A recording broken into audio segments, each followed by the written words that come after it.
नमस्कार, आप देख रहे हैं सीधी नजर लाइव और मैं हूं आपके साथ रूपा गुप्ता।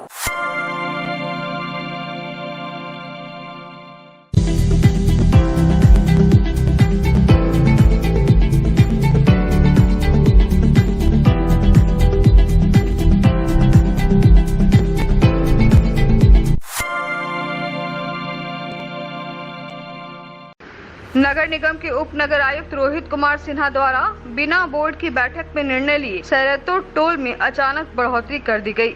अचानक बढ़ोतरी के फैसले को निगम के वार्ड पार्षद और बस यूनियन द्वारा पुरजोर विरोध किया जा रहा है।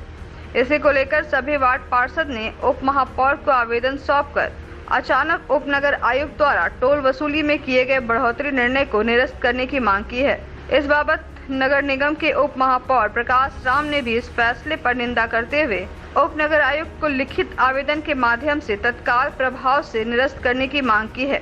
उप महापौर ने बताया कि कोई भी निर्णय को लागू करने के पूर्व बोर्ड की बैठक में पारित किया जाता है। 12 मार्च को आहूत निगम बोर्ड की बैठक में एजेंडा दिया गया था कि आय का मुख्य स्रोत टोल वसूली पर चर्चा की जाएगी, लेकिन बढ़ोतरी से संबंधित कोई भी मामला नहीं उठाया गया था। अचानक उपनगर आयुक्त द्वारा इस तरह का निर्णय ले लेना विधि संगत है। इधर सभी वार्ड पार्षदों का कहना है कि इस तरह अचानक बस स्टैंड, हटिया टोल आदि स्थानों पर 2 से 3 गुना वसूली में वृद्धि कर देना लोगों पर बोझ के समान है।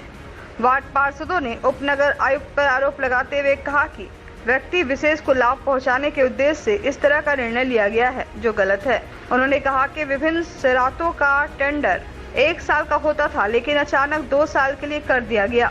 इधर बस यूनियन के अध्यक्ष शिवम आजाद ने भी उपनगर आयुक्त को आवेदन के माध्यम से टोल वसूली में अचानक बढ़ोतरी पर निंदा व्यक्त करते हुए लागू किए गए निर्णय को हटाने की मांग की है।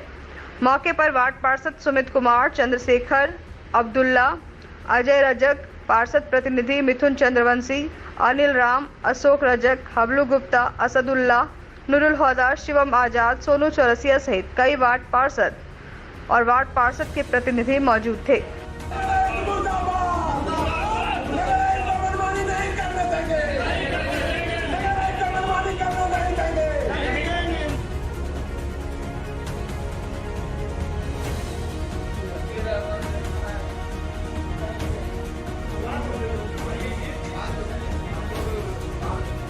माननीय वार्ड पार्षद दलों के द्वारा और हमारे संज्ञान में कल आया कि सैरात का जो शुल्क है उसको बढ़ा दिया गया है। नियम यह है कि यह चूंकि एक निकाय है और निकाय में नगर निगम क्षेत्र से 36 सम्मानित वार्ड पार्षद चुन के आते हैं। मेयर रहते हैं, डिप्टी मेयर रहते हैं और नियम संगत हो तो कोई भी फैसला जो नीतिगत फैसला होता है वो बोर्ड में डिस्कशन करने के बाद ही वो फैसला होता है और बोर्ड के जो सचिव होते हैं उनको लागू करना होता है। अभी विगत वर्ष में भी देखा गया कि टोल जो सैरात जो इस नगर निगम का सबसे प्रमुख आय का स्रोत है उसमें उसको भी बिना बोर्ड में डिस्कशन किए हुए और अपने मन से लागू कर दिया गया। बाद में हमने और उनको पूछा है कि क्यों बोर्ड में डिस्कशन क्यों नहीं हुआ। इस बार भी बोर्ड में जो हमारा एजेंडा था उस एजेंडा में था कि टोल पर चर्चा, आने समय बीत गया है तो इसको हम पुनः जो है टोल का ये टेंडर निकालने से संबंधित उसको बोर्ड ने स्वीकृत कर दिया। लेकिन अगर कोई नीतिगत फैसला लेना होता है, कोई अल्ट्रेशन करना रहता है तो उसको बोर्ड में और एक विस्तृत रूप से चर्चा करने के बाद ही होता है। बढ़ा के और अपने मन से और कहीं 2 गुना कर दिया गया, कहीं 3 गुना कर दिया गया। यह संज्ञान जब हमारे सम्मानित वार्ड पार्षदों के द्वारा आया तो मैंने तुरंत और नगर आयुक्त से बात किया और नगर आयुक्त से बात कर और हमारे जो सभी वार्ड पार्षद थे जिन्होंने लिख के दिया था उसकी कॉपी, और हमने भी कहा कि इसको तत्काल प्रभाव से स्थगित किया जाए और आगे आने वाला जो स्टैंडिंग कमेटी की बैठक होगी उस स्टैंडिंग कमेटी के बैठक में हमारा जो स्टैंडिंग कमेटी है वो तय करेगा और तय करने के बाद नियम संगत जो है उसी को ही आप लागू करें, ये हमने आग्रह भी किया है। और अखबार के माध्यम से हमें जानकारी मिली कि विभिन्न सैरातों का टेंडर 2 वर्ष के लिए किया जा रहा है, जिसमें कि भारी अनियमितता बरती जा रही है और इसमें गिरिडीह के जनता पर काफी बोझ पड़ने वाली है और नगर निगम का आय स्रोत में इसमें कोई भी वृद्धि नहीं होने वाली है। यह कुछ लोगों को और व्यक्ति विशेष को लाभ पहुंचाने के उद्देश्य से यह टेंडर पूर्व से ही मैनेज किया जा चुका है, क्योंकि 2 वर्ष का टेंडर निकालकर यहाँ पे आप लोग देख सकते हैं कि जो हटिया में टेंडर होना है, इसके पहले गाय भैंस वगैरह से जो बिक्री करने आता था बड़ा पशु 50 रुपये वसूली किया जाता था, उसका 150 रुपया कर दिया गया, सीधा 150% का वृद्धि। लेकिन इसके अलावा वहां पर जो सैरात का जो बिल्डिंग होगा इसमें नाम मात्र का वृद्धि किया गया है, जबकि एक्ट में और संविधान के तहत भी हर 3 साल में हर सैरात का बोली में 10% का वृद्धि और वसूली में 10% का वृद्धि किया जाना है। लेकिन सारे चीज को ताक पर रख के यहाँ के उप नगर आयुक्त सारे चीज को नजरअंदाज करते हुए और अपना स्वार्थ के लिए यहाँ पर सब कोई और गिरिडीह का जनता पे भारी बोझ डालने का काम कर रहे हैं। हम लोग सभी पार्षद लोग हर वो जेएमएम के हो, बीजेपी के हो, दल से उठकर एक नगर निगम परिवार के हैसियत से यहाँ पे हम लोग इसका पुरजोर विरोध करते हैं। और वार्ड पार्षद परिवार सब लोगों के माध्यम से आज मुझे जानकारी हुई है कि बस स्टैंड टोल टैक्स की वसूली और जितने भी तरह का सैरात है आज उसका टेंडर होना था और इस टेंडर में बहुत ही भारी घोटाला किया गया है। इसमें आम जनता को और गाड़ी वाले को बहुत ही ज्यादा लोड दे दिया गया है। जहां गाड़ी से 40 रुपया वसूली की जाती थी वहां 80 रुपया कर दिया गया है। पेट्रोल का दाम तो पहले ही बढ़कर सर चढ़कर बोल रहा है। गाड़ी ओनर, बस ओनर, स्टैंड स्टाफ सब पहले से ही त्रस्त है और ये टेंडर करके उन पर और लोड देने का काम किया गया है। इसका भारी निंदा करते हैं और वार्ड पार्षद परिवार जितने भी लोग हैं हम लोग मिलकर के इसको रद्द करने के लिए चरणबद्ध आंदोलन करने को तैयार हैं। को बोर्ड का बैठक किया गया था, जिस बोर्ड का बैठक में रोहित सिन्हा प्रभारी नगर आयुक्त भाग लिए सचिव के रूप में और हमारे अध्यक्ष के रूप में उप महापौर सह महापौर प्रकाश सेठ जी की अध्यक्षता में हुई। और उस दिन ये टोल टैक्स के बारे में या और भी शराइत के बारे में किसी तरह का सार्वजनिक चर्चा नहीं किया गया और ये अपने मन से जो भी शराइत है उस शराइत में न्याय संगत नहीं रहते हुए भी ये 50 रुपया का हड्डिया में जो गाय से खरीद बिक्री करने से जो लिया जाता था उससे 150 रुपया किया गया है। जो 35 रुपया का पाठा में खरीद बिक्री करने में 35 रुपये लेता था उससे 100 रुपया लिया जाएगा।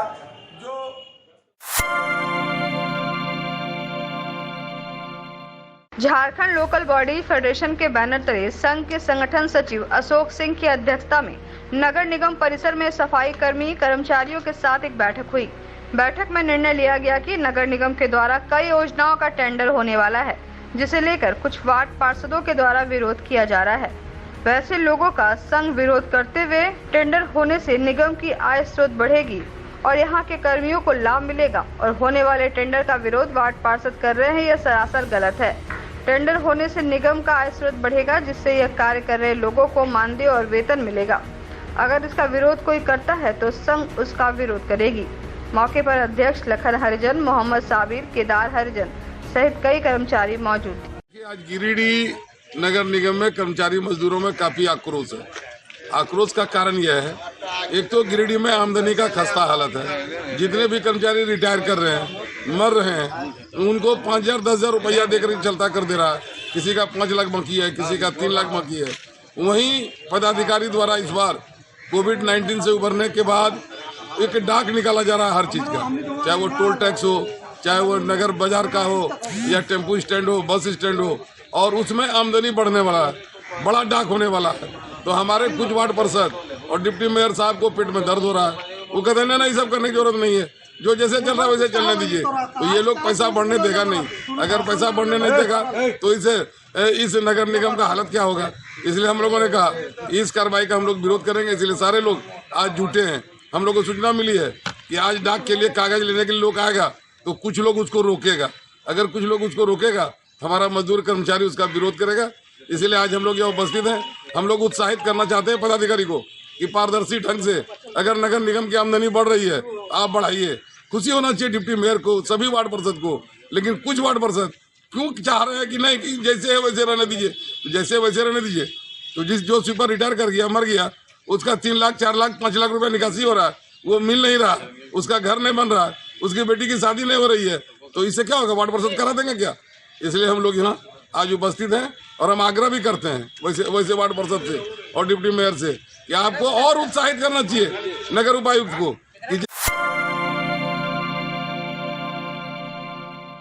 तीसरी प्रखंड के अग्रवाला हाई स्कूल में आसू पार्टी कार्यकर्ताओं की एक बैठक हुई। बैठक में जेएमएम के पूर्व प्रखंड अध्यक्ष नारायण यादव सहित कई लोगों ने आसू की सदस्यता ग्रहण की। बैठक की अध्यक्षता अशोक सिंह और संचालन रंजीत कुमार ने किया।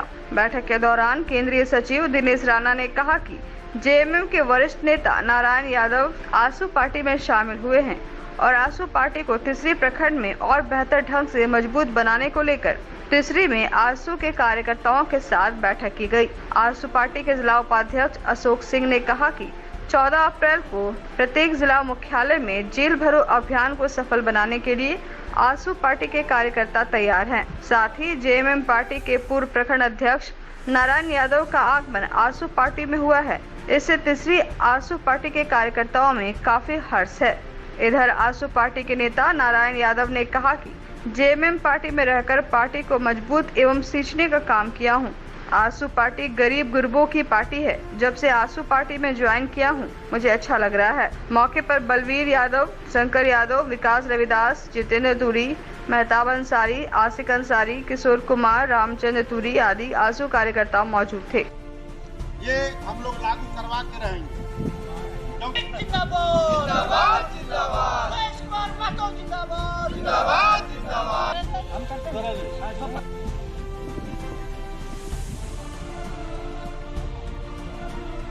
आगे बढ़िए।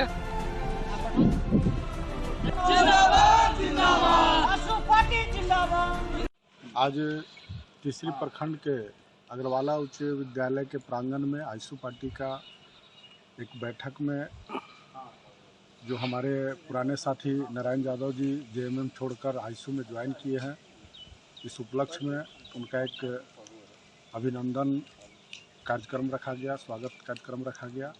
इस कार्यक्रम में मुख्य रूप से उपस्थित हमारे केंद्रीय सचिव दिनेश राणा जी, शहाबुद्दीन जी, बलवीर यादव जी, रंजीत जी एवं विभिन्न हमारे आसू के नौजवान साथी उपस्थित हुए। इस पार्टी का लगातार जो आंदोलन चलता आ रहा है, इस कार्यक्रम में जैसे 1932 का खतियान लागू करो, नियोजन नीति लागू करो, स्थानीय नीति लागू करो, इस मांग को लेकर के हम लोग झारखंड के विभिन्न जिलों में और करीब करीब प्रखंडों में इस कार्यक्रम का आयोजन चल रहा है। आज हम लोग हमारे पुराने साथी, जुझारू साथी, झारखंड मुक्ति मोर्चा को छोड़ करके आए नारायण यादव जी को आसू पार्टी की ओर से स्वागत किया गया और उन्हें बधाई भी दी गई। और साथ ही साथ हम लोगों को नारायण यादव ने आश्वस्त किया कि हम लोग तीसरी प्रखंड में सभी मुद्दों को लेकर के मुखर होकर के इस क्षेत्र में जनता की सेवा के लिए काम करेंगे। साथ ही आसू पार्टी का जो भी निर्देश होगा उसको पालन किया जाएगा। अभी आसू पार्टी की ओर से 1932 का खतियान का कार्यक्रम चल रहा है, जिसमें स्थानीय नीति, नियोजन नीति को लागू करने के लिए आसू पार्टी के सुप्रीमो श्री सुदेश कुमार महतो के द्वारा पूरे झारखंड में यह कार्यक्रम चल रहा है। क्योंकि झारखंड में यहाँ के जनता को हक और अधिकार अभी तक नहीं मिल पाया है, क्योंकि झारखंड मुक्ति मोर्चा ने जो वादा किया था उस वादा पर खरा उतरने का काम नहीं कर पाई है।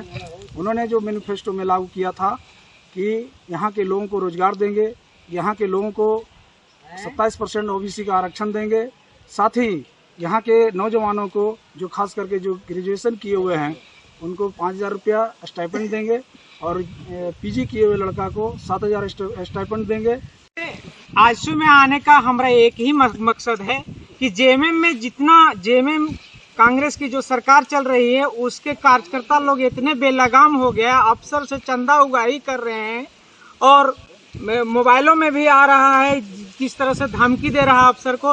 तब जब चंदा के लिए अफसर को धमकी दिया जाएगा तो जनता का काम कब होगा? वो अफसर कैसे करेंगे? बिना घूस लिए काम करेंगे नहीं, और हमें अच्छा लगा नहीं। हमने जब विरोध किए तो लोगों को लगा कि इसको अब मेरा बात को अनसुनी करने लगा। हमने उसका विरोध करते हुए हमने चेता दिए कि यदि हमको जनता का काम करने नहीं दीजिएगा तो हम जहां जाएंगे वहां जनता को भी लेके जाएंगे और उसका काम करेंगे, और झारखंड सरकार की भ्रष्ट नीति को उजागर करते हुए हम जनता के लिए लड़ते रहेंगे और लड़ाई जारी रहेगा। हमारे माननीय सुरेश महतो जी सभी जाति धर्म को लेकर के चलने का जो सपना ठाने हैं उसका सपना को पूरा होगा। आए दिन तीसरा विकल्प के रूप में झारखंड में आजसू उभरेगी।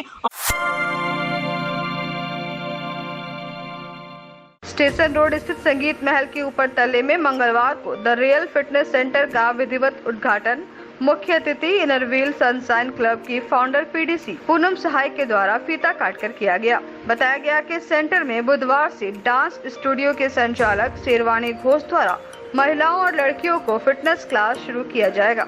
मौके पर मुख्य अतिथि श्रीमती सहाय ने कहा कि फिटनेस सेंटर के द्वारा महिलाओं को चुस्त और दुरुस्त रखने का यह काफी सराहनीय पहल है। कई तरह के डांस स्टेप के द्वारा महिलाओं को फिट रहने के साथ साथ मोटापा और कई तरह की बीमारियों से बचाने में इस तरह के सेंटर काफी मददगार होते हैं। उन्होंने कहा कि सेंटर के संचालक शेरवानी घोष में काफी जज्बा और शक्ति है। इस दौरान उन्होंने शेरवानी घोष को शुभकामनाएं दी। इधर संचालिका शेरवानी घोष ने कहा कि महिलाओं और लड़कियों को फिट रखने के उद्देश्य से इस सेंटर का आयोजन किया गया है।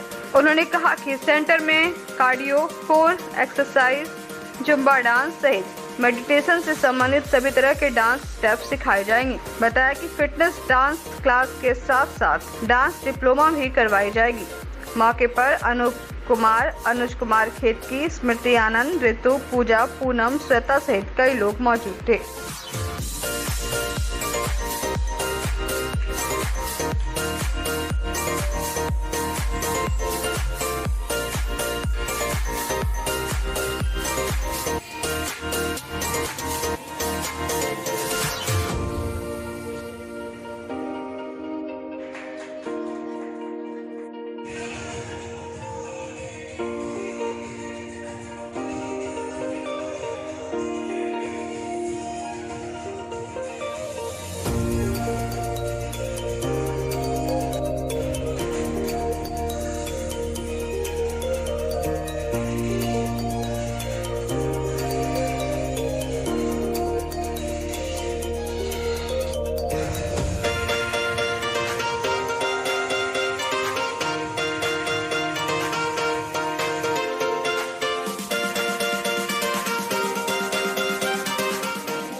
क्लास का शुभारंभ किया गया है, जिसकी हमारी शेरवानी घोष है। इस लड़की को हम सिर्फ अभी 3 महीने से जानते हैं, इसके पहले हम नहीं जानते थे इसको, लेकिन इससे मिलने के बाद मुझे ऐसा लगा कि इसके अंदर वो जज्बा, वो शक्ति है जो इसको बहुत ऊंचाइयों तक ले जाएगी। और इसने जिस लगन से अपने परिवार का सपोर्ट किया है और आज अपने बलबूते पर यहाँ तक पहुँची है, इसके लिए हमारी समझ से हर लड़की को गर्व होना चाहिए। सुविधा से कोई चीज़ सीखकर आगे बढ़ना और जुझारू रूप से बढ़ना, इन दोनों में अंतर है। और अगर हर महिला इस तरह की लड़कियों को आगे बढ़ने का मौका देगी, इसका सपोर्ट सिस्टम बनेगी, तो वो दिन दूर नहीं है जब गिरिडीह जैसे छोटे शहर में और भी बच्चियाँ अपना कैरियर को डांस क्लास ना कह के एक फिटनेस क्लास, जैसे ये बोल रही है फिटनेस क्लास इसने स्टार्ट किया है। इसमें डांस के साथ हेल्थ के लिए भी ध्यान रखा जाएगा और एक्सरसाइज वगैरह जो भी इसका कार्डियो को एक्सरसाइजेज है, वो सारी चीज़ें इस लोगों को प्रोवाइड कराएगी। और वो हमें पूरी उम्मीद है कि इसका स्टूडियो बहुत आगे जाए और ये जीवन में खूब सफल हो। और इसकी सफलता से इसकी मम्मी उपस्थित है, वो भी बहुत खुश होगी। और बैंक्वेट प्लस होटल में यहाँ एक फिटनेस क्लास का स्टार्ट करने जा रहे हैं। उसका नाम हमने रखा है द रियल फिटनेस। और हमारा मेन पर्पस है कि हम लोग जितने भी लेडीज़ हैं और गर्ल्स हैं उनको फिटनेस क्लासेस दे करके और जो भी मतलब फिट करे और जो शुगर है या फिर किसी का ब्लड प्रेशर, मतलब अलग अलग सारी प्रॉब्लम्स जो होती हैं वो सब फिट रहने के कारण वो दूर होती है। फिर जो मोटापा है वो हम गारंटी देते हैं, हम लोग डाइट प्लान भी देते हैं उसको मतलब मेंटेन करने के लिए। बहुत सारी चीज़ें हैं, धीरे धीरे देखा जाएगा। और ये हमारा क्लास फर्स्ट नहीं है, ये मकतपुर और डूबरगंडा में भी हमारे क्लासेस पहले स्टार्ट हो चुके थे और अभी हमने यहाँ पे स्टेशन रोड में स्टार्ट करा है ताकि बड़ा चौक और स्टेशन रोड और फिर जितने इधर के लोग जो उधर नहीं जा पाते हैं इधर आकर के करें और फिट रहें।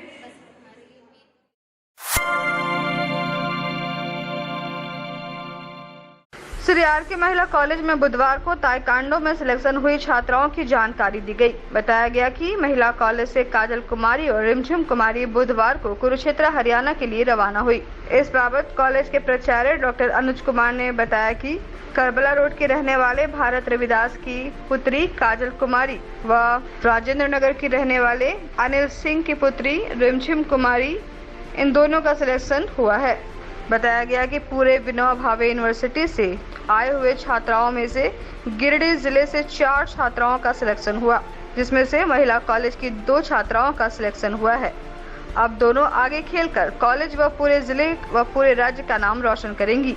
वहीं कॉलेज के खेल शिक्षिका पूनम कुमारी ने बताया कि इन्होंने काफी मेहनत की थी, जिसका एक छोटा सा परिणाम है। वहीं छात्रा काजल ने बताया कि कॉलेज की खेल शिक्षिका बहुत ही अच्छे से उन्हें ट्रेन करते हैं, जिससे हम लोग काफी लगन के साथ मेहनत करते हैं और आगे भी करते रहेंगे।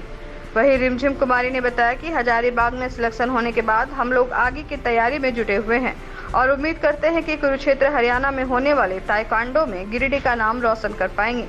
यूनिवर्सिटी ताइक्वांडो चैंपियनशिप में श्री आर के महिला कॉलेज गिरिडीह की 2 छात्राओं का चयन हुआ है। एक क्या नाम है, काजल कुमारी और रिमझिम कुमारी।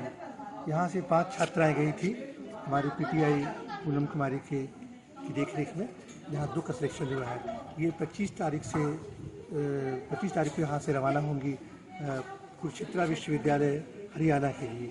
वहाँ पूरे देश के विभिन्न विश्वविद्यालयों की छात्राएं अपना हुनर दिखाएंगी ताइक्वांडो के क्षेत्र में, और ऐसा उम्मीद किया जाता है कि ये ज़रूर अच्छा करेंगी। और पूरे हमारे रिव्यू यूनिवर्सिटी में जितने कॉलेजेस हैं कंस्टिट्यूएंट और सारे कॉलेज की छात्राएं वहाँ एकत्रित हुई थी, जिसमें ये अपना स्थान हासिल किए हैं। इससे काफ़ी खुशी का माहौल है। हमारी छात्राएं काफ़ी से प्रेरित होगी जब से, विशेषकर जब से पीटीआई हमारी आई है। विभिन्न खेलों में जो हमारे स्टूडेंट्स हैं अच्छा परफॉर्मेंस कर रही हैं। विगत माह खो-खो के लिए यहाँ से ये बच्चियों का सिलेक्शन हुआ था। कॉलेज की छात्राएं कल हम लोग सेंट कोलंबा यूनिवर्सिटी कॉलेज गए हुए थे ताइक्वांडो कॉम्पिटिशन के लिए, जिसमें से 5 लड़के हम लोग गए हुए थे। 2 का सिलेक्शन हुआ है ताइक्वांडो के लिए। हम लोग कुरुक्षेत्र हरियाणा ताइक्वांडो कंपटीशन के लिए जा रहे हैं, जिसमें हम और लड़कियां हैं जो विनोबा भावे यूनिवर्सिटी को रिप्रेजेंट कर रहे हैं। नवडीहा प्रखंड निर्माण संघर्ष समिति के द्वारा जमुआ प्रखंड के पूर्वी विभाग को अलग कर प्रस्तावित नया प्रखंड नवडीहा प्रखंड को प्रखंड का दर्जा दिलाने को लेकर गिरिडीह के अंबेडकर चौक में 1 दिवसीय धरना दिया गया और उपायुक्त के माध्यम से मुख्यमंत्री को ज्ञापन सौंपा गया। मौके पर ग्रामीणों ने कहा कि जमुआ प्रखंड की आबादी 2011 के अनुसार 2,11,843 है और जमुआ प्रखंड में 42 पंचायत है। प्रखंड मुख्यालय से प्रस्तावित नवडीहा प्रखंड की दूरी 20 से 22 किलोमीटर है, जिस कारण सरकार की योजनाओं का लाभ सुगमता पूर्वक जनसाधारण तक पहुंचाने में कठिनाई होती है। इन्हीं सब मुद्दों को लेकर नवडीहा को प्रखंड बनाने की मांग को लेकर धरना पर बैठे हैं।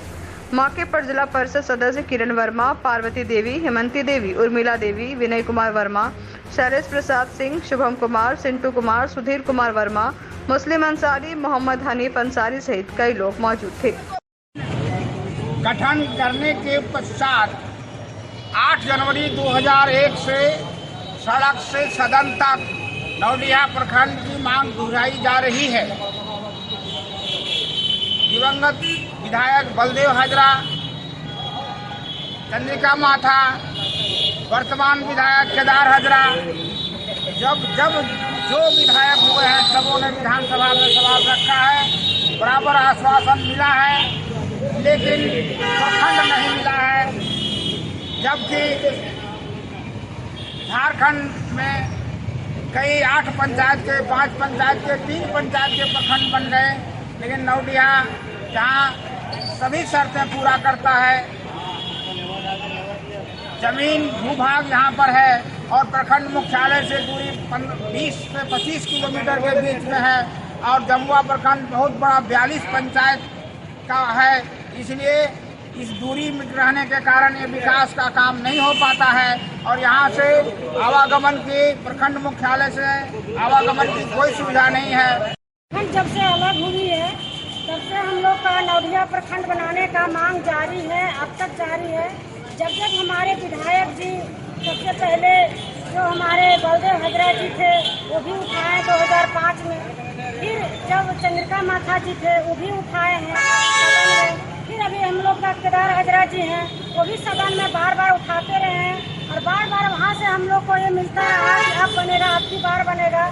जबकि नौडिया प्रखंड के लिए जितनी भी अहर्ताएँ सरकार को चाहिए सारी अहर्ताएँ पूरा करती है और जमुआ प्रखंड हम लोग की गांव से जो भी हमारी जो पंचायत है उन सब पंचायतों से काफ़ी दूरी है, 20-25 किलोमीटर की दूरी है, जिससे हमारे वहाँ के बच्चे, हमारे वहाँ के महिलाएं सबसे ज़्यादा अपेक्षित रहती है।